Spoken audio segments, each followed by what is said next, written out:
विश्व ऐतिह्य दिवस अवसर में ऐतिह्य संरक्षण परिषद पुरी पक्षर यूथ हॉस्टल सभागृह ऐतिह्य दिवस पालित हो जाइछि।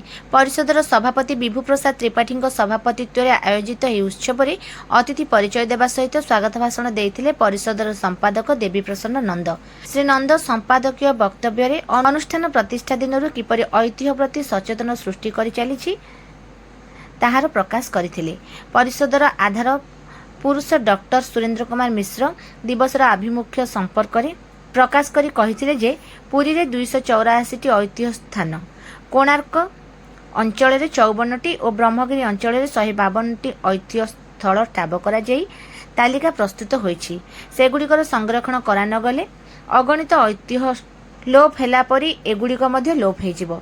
एही अवसर में ऐतिह्य संरक्षण प्रति निजको समर्पित करिथिबा श्री शंकरानंद मठ ट्रस्ट बोर्डर सभापति दुर्गा प्रसाद मिश्र को और उद्यमान शिल्पी शास्त्र विशारद तथा गवेषक पंडित सिद्धार्थ आचार्य को ऐतिह्य संवर्धना 2025 प्रदान करा जायतिला। परिषद प्रकाशित हेरिटेज फ्रेसेस एक पुरी शीर्षक पुस्तिका उन्मोचित होइथिला। महिप्रकाश मठ स्वामी शुभानंद पुरी प्रकाश करथिले प्रथमे ऐतिह्य विषय तथ्य संग्रह जरूरी, विषय जानिले अन्य को जणाइबा तेबे जाई सचेतन करिहबो।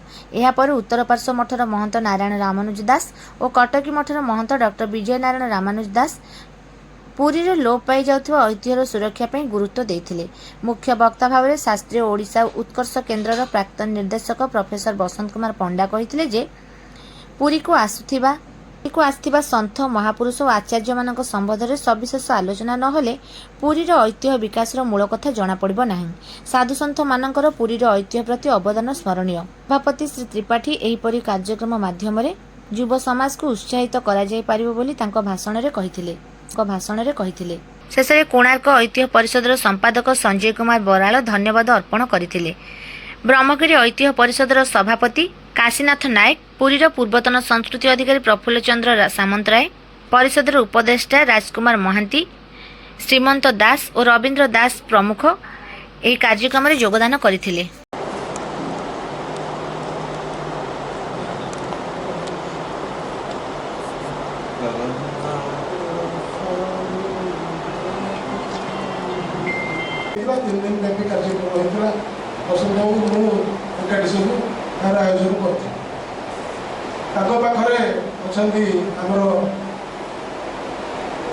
युवक मठाधीश कहले पूर्व से बहुत सामाजिक कर्म निज नियोजित रखिंट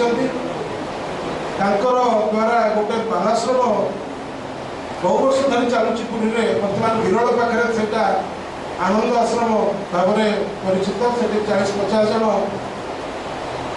पिलाने रही शुभेच्छा अभिनंदन। काल बैशाखी प्रभाव तो चली राज्य ओडिया पीएचडी कला बेले आम जाइए सहित मिशिचु बहुत भल सुंदर अनुभूति। 1984 आम सब एकाठी गोटे ओडिया पत्र पत्रिका प्रदर्शनी करूँ।